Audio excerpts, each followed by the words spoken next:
Olá pessoal, meu nome é Fabiola Cassiano de Faria, sou professora de Ciências e Biologia e orientadora da pós-graduação em Educação Ambiental. Sou licenciada e bacharel em Ciências Biológicas pela Universidade Mackenzie, com especialização em Pedagogia pela Unisal e pós-graduação em Gestão Ambiental e Educação pela Unimes. A partir dessa aula estaremos juntos. Espero contribuir para que vocês possam aproveitar esse curso da melhor forma possível. Sejam bem-vindos. O conteúdo deste curso foi dividido em 4 módulos principais. Primeiro, histórico sobre o surgimento dos problemas ambientais e os diversos pensadores que ao longo da história se preocuparam com essas questões, propondo muitas vezes possíveis soluções e formas preventivas sobre o agravamento desses problemas, cidadania e educação ambiental. Segundo, inserção curricular à educação ambiental é um assunto que será tratado na próxima aula, apostila 2. De que forma as questões ambientais são abordadas dentro do currículo escolar e um pouco sobre legislação. Terceiro, formulação e avaliação de projetos em educação ambiental, tema da apostila 3. Como podemos trabalhar dentro da escola de forma prática, com projetos. Quarta e última apostila, falaremos sobre as práticas educativas das ciências naturais. Quais são os objetivos da disciplina de ciências no ensino fundamental, segundo os PCEs. Segundo dados atualizados do relatório Planeta Vivo de 2012, estamos vivendo como se tivéssemos mais de um planeta à nossa disposição. Usamos 50% mais recursos do que a Terra é capaz de oferecer. Até 2030, mesmo 2 planetas não serão suficientes. Temos capacidade para criar um futuro próspero que forneça alimentos, água e energia para as 9 ou 10 bilhões de pessoas que deverão compartilhar o planeta em 2050, mas somente se todos nós, governos, empresas, comunidades, cidadãos, assumirmos responsabilidade por esse desafio. Desde a década de 1970, a demanda anual da humanidade imposta sobre a natureza excede a capacidade de renovação anual da Terra. No ritmo atual de consumo, alguns ecossistemas entrarão em colapso antes mesmo do esgotamento completo do recurso. Já são visíveis as consequências do excesso de gases de efeito estufa que não podem ser absorvidos pelos sumidouros naturais, as florestas e os mares, causando elevação das temperaturas globais, mudança do clima e acidificação dos oceanos. Esses impactos, entre outros, como as questões do buraco na camada de ozônio, a problemática do lixo que produzimos, ampliam as pressões sobre a biodiversidade e os ecossistemas e sobre os recursos dos quais os seres humanos dependem. Como entender as origens da crise ambiental atual? Devemos considerar que os problemas ambientais podem ter causas naturais ou antropogênicas, sendo esta última a de maior relevância. As causas naturais não dependem necessariamente da influência humana sobre o meio ambiente, mas de mecanismos da própria natureza. Assim como, por exemplo, as diversas eras do gelo, que já são comprovadas pela ciência e ocorreram ao longo de bilhões de anos desde a formação do planeta Terra. Entre as causas antropogênicas, que são as mais importantes atualmente, podemos citar vários exemplos. Grupos indígenas da América, às vezes considerados selvagens e inferiores, conseguiram criar um modo de vida sustentável, com uma relação equilibrada e simbiótica com a natureza. Já no mundo ocidental, dito civilizado e desenvolvido, se nota uma tensão e impasse crescentes nessa relação.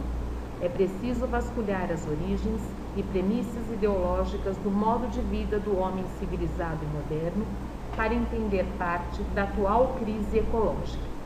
Se retornarmos na história humana, veremos, por exemplo, que a questão do lixo é muito antiga. Quando os primeiros hominídeos nômades produziam o seu lixo, que era totalmente de natureza orgânica, esse lixo era desprezado, descartado no ambiente. E quando ele se acumulava, as pessoas simplesmente mudavam de lugar.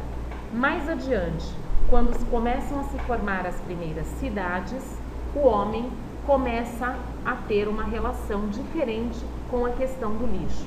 Não era possível mais deixar o lixo exposto, pois isso atraía animais indesejáveis, causava doenças, além do mau cheiro. Então começou-se a enterrar o lixo. Com o crescimento das cidades e com o desenvolvimento industrial e tecnológico, o lixo passou a ser cada vez mais variado.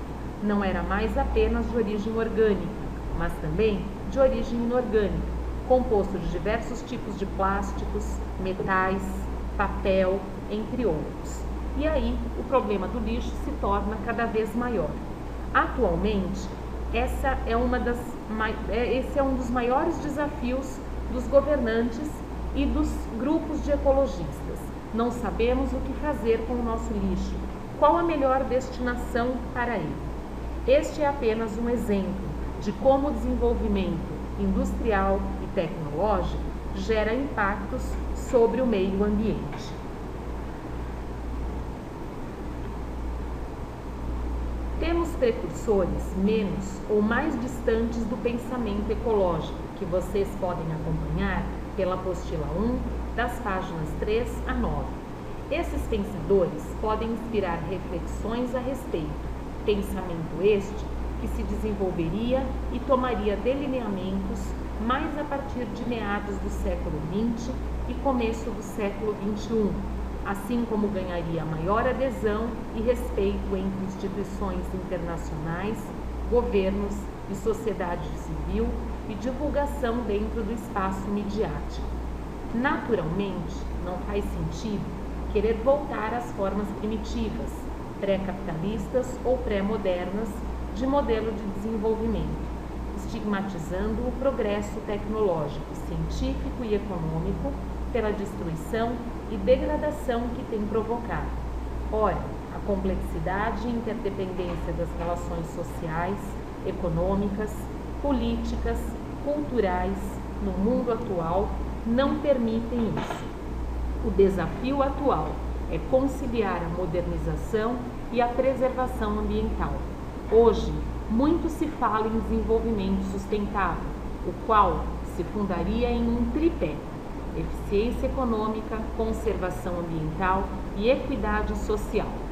O triângulo exposto, ele mostra o tripé da sustentabilidade. Mas afinal, o que é sustentabilidade? Tema tão utilizado hoje por partidos políticos, por propagandas de diversos produtos e venda de serviços, e na verdade, muitos não sabem o que significa sustentabilidade. Sustentabilidade não impede o desenvolvimento tecnológico, industrial e econômico de uma nação, mas sim tem como objetivo conciliar esse desenvolvimento com a preservação do ambiente para manter os diversos recursos disponíveis para gerações futuras. Podemos utilizar a água como exemplo. Sabemos hoje que muitos países têm problemas sérios com relação à água potável. A questão, na verdade, não é a quantidade de água disponível. No Brasil, por exemplo, temos o terceiro maior reservatório de água doce do planeta. E quais são os problemas da água no Brasil? São 3. Primeiro, a questão de má distribuição. Há muita água na região norte, onde a população humana é considerada pequena, e pouca água nas regiões sul e sudeste, onde está a maior parte da população brasileira. Segunda questão, a questão do desperdício. Infelizmente, nós brasileiros, por termos água em abundância, não damos grande valor a esse recurso e acabamos desperdiçando, fazendo mau uso. Terceira questão, poluição da água.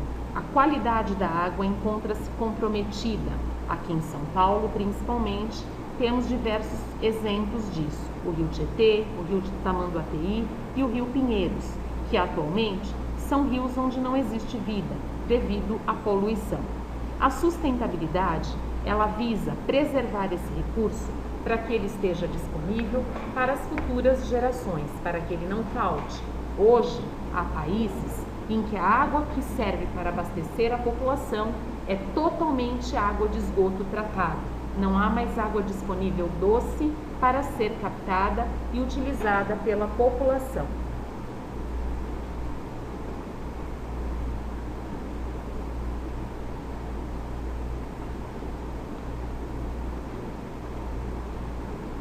Desde a década de 1970, a demanda de água da humanidade, a demanda anual da humanidade, imposta sobre a natureza, excede a capacidade de renovação da Terra, como já vimos. O que fazer, então, para preservar os recursos naturais? É uma questão de cidadania. Apesar das polêmicas e incertezas e da variedade de interpretações, parece pouco controverso que uma mudança no nosso modo de vida e de relação com a natureza se faz urgente e imprescindível. E, nesse sentido, a educação ambiental, com seu lastro ético e cidadão, é um elemento crucial dentro deste cenário. Falaremos agora sobre educação ambiental e cidadania.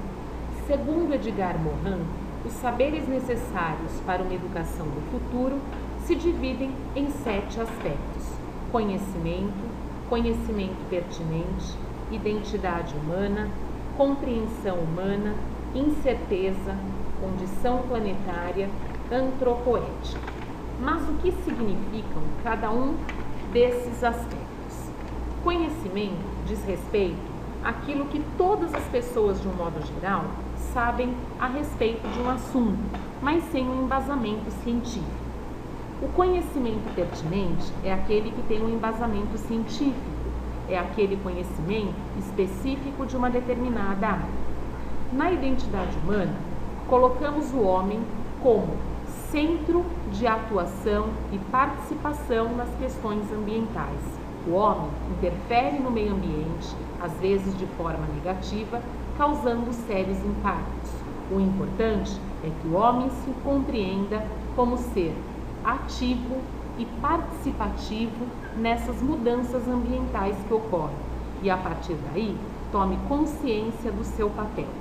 A incerteza diz respeito às questões ambientais que ocorrem lentamente e que a ciência não sabe ainda quais serão todas as possíveis causas no futuro dessas questões. A condição planetária são as características em que o planeta se apresenta atualmente: condições climáticas, condições atmosféricas, condições de relevo, entre outras. E o antropoético diz respeito à tomada de consciência e à busca de soluções para minimizar esses problemas. A educação ambiental, ela torna-se um eixo central em que vários aspectos devem ser considerados. A gestão participativa, a partir da construção de uma realidade compatível com o ambiente em que vivemos. Consciência dos problemas em nível local, regional e global. O homem deve tomar consciência sobre as questões ambientais, tanto na sua região como a nível planetário, pois hoje sabemos que uma ação local muitas vezes tem efeito global. Conhecimento interdisciplinar. A educação ambiental, ela não é objeto de estudo apenas das ciências ou da biologia. Ela deve ser tratada como tema transversal e interdisciplinar e estudada por todas as disciplinas da escola, tanto no ensino fundamental como no ensino médio. Todas as disciplinas devem, dentro das suas especificidades, tratar dessas questões.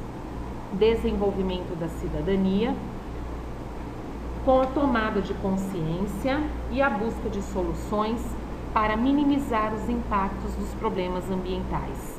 Isso se faz a partir da aquisição de valores éticos e cooperativos. Somos parte integrante de um ambiente, não somos únicos e não vamos ficar aqui para sempre. Precisamos pensar nas gerações futuras que dependem dos recursos que nós utilizamos hoje. Visão do processo.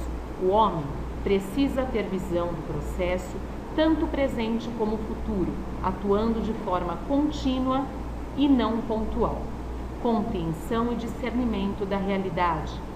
Busca a compreensão dos problemas ambientais específicos e da busca de soluções para cada um deles.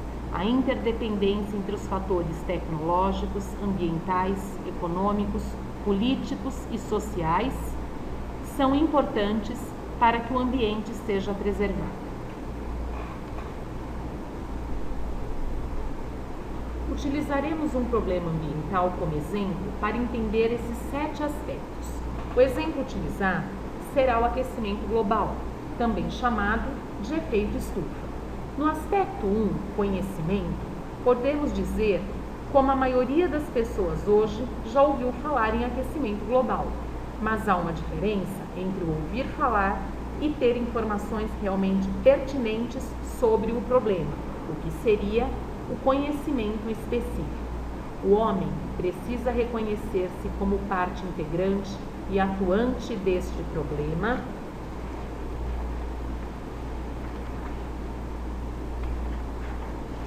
para compreender e diminuir as incertezas e questionamentos. A globalização e o consumo exagerado contribuem enormemente com o aquecimento global e a degradação do planeta, e construir uma consciência planetária é fundamental. Não existe uma definição única e categórica de educação ambiental. Podemos utilizar diversos conceitos para educação ambiental. No capítulo 36 da Agenda 21, a educação ambiental é definida como processo que busca desenvolver uma população consciente e preocupada com o meio ambiente e com os problemas que lhes são associados. Uma população que tenha conhecimentos, habilidades para lidar com essas questões, que tome atitudes, se motive e se comprometa para trabalhar individual e coletivamente na busca de soluções para os problemas existentes e para a prevenção de problemas novos. A educação, seja formal, informal, familiar ou ambiental, só é completa quando a pessoa pode chegar nos principais momentos de sua vida a pensar por si próprio, agir conforme seus princípios, viver segundo seus critérios. A educação ambiental tem como principais características ser um processo dinâmico e integrativo, processo permanente no qual os indivíduos e a comunidade tomam consciência do seu meio ambiente, adquirindo conhecimento, valores, habilidades, experiências e a determinação que os tornam aptos a agir individual e coletivamente e resolver problemas ambientais. Transformador é a aquisição de conhecimentos e habilidades capazes de levar a mudanças de atitude na implantação de uma nova ordem ambientalmente sustentável.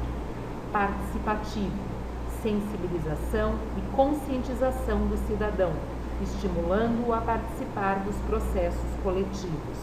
Abrangente é a extrapolação de atividades internas feitas na escola tradicional. Ela deve ser oferecida continuamente em todas as fases do ensino formal, desde a educação infantil até o nível superior, envolvendo a família e toda a coletividade. Globalizador considera o ambiente em seus múltiplos aspectos: natural, tecnológico, social, econômico, político, histórico, cultural, moral, ético e estético. Permanente. Despertada a consciência, ganha-se um aliado para a melhoria das condições de vida do planeta. Contextualizador. Atua diretamente na realidade de cada comunidade, sem perder de vista a sua dimensão planetária. Essas características fazem parte da educação ambiental do currículo escolar de todos os países. No entanto, há uma 8ª característica recentemente incorporada entre essas que a educação formal deve ter no Brasil. Ela deve ser transversal. As questões ambientais não devem ser tratadas como uma disciplina específica. Não há a intenção de se criar a disciplina de educação ambiental, mas que o foco das questões ambientais permeia os conteúdos, objetivos e orientações didáticas em todas as disciplinas. A educação ambiental é um dos temas transversais dos TCNs, como podemos ver no esquema abaixo, em que todas as disciplinas, cada uma com suas características, trata das questões ambientais.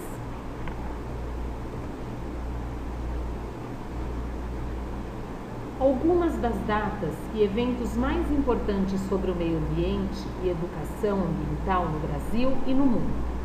Citar essas datas e eventos é importante para construirmos um roteiro de como a educação ambiental surgiu e ganhou foco de discussão.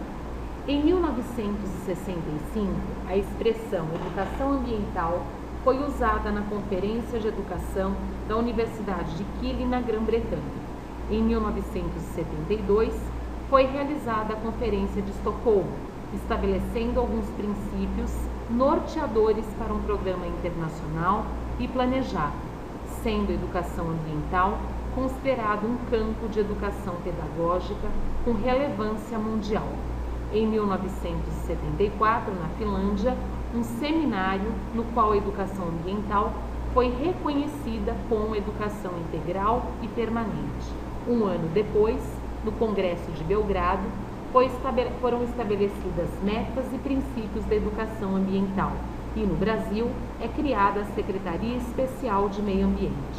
Em 1981, no Brasil, foi definida a Lei número 6.938/81, situando a educação ambiental como um dos princípios que garantiria a preservação e recuperação da qualidade ambiental favorável à vida e que ela deveria ser oferecida em todos os níveis de ensino e em programas voltados para a comunidade. Em 1987, um Congresso Internacional sobre Educação e Formação relativas ao meio ambiente na Rússia, promovido pela Unesco, no qual foi frisada a urgência de formação prioritária de recursos humanos em educação ambiental formal e não formal. No Brasil, o parecer 226/87 determinou a necessidade da inclusão da educação ambiental nos currículos de ensino fundamental e médio, além de recomendar a integração dos temas ambientais à realidade social, local e sendo a escola-comunidade a opção estratégica para a aprendizagem. Em 1988, em Toronto, no Canadá, é realizada a primeira conferência sobre o clima e a ONU cria o painel intergovernamental sobre mudanças climáticas, o IPCC, para avaliar os riscos das mudanças climáticas. No Brasil, a Constituição Federal estabeleceu a educação ambiental como competência do poder público e sua promoção em todos os níveis de ensino, afora a conscientização pública para a preservação ambiental. Em 1989, foi criado o IBAMA, Instituto Brasileiro do Meio Ambiente e dos Recursos Naturais Renováveis, no qual começou a funcionar a área de educação ambiental. Em 1992, no Brasil, a Conferência sobre o Meio Ambiente e Desenvolvimento, Rio 92, da qual resultou documentos importantes: Tratado de Educação Ambiental para Sociedades Sustentáveis, a Carta Brasileira de Educação Ambiental e a Agenda 21. Neste ano, também se deu a criação do Ministério do Meio Ambiente, iniciando-se com o desenvolvimento de políticas públicas. Em 1997, Conferência das Três Partes, onde a comunidade internacional afirmou, a despeito das divergências dos Estados Unidos e da União Europeia, o Protocolo de Kyoto, sugerindo a redução dos gases estufa pelos países signatários, com metas para essa redução. Em 1997 e 98, no Brasil, a edição dos PCNs, Parâmetros Curriculares Nacionais, para o ensino fundamental, tendo o meio ambiente como um dos temas transversais, Em Brasília, acontece a primeira Conferência Nacional de Educação Ambiental.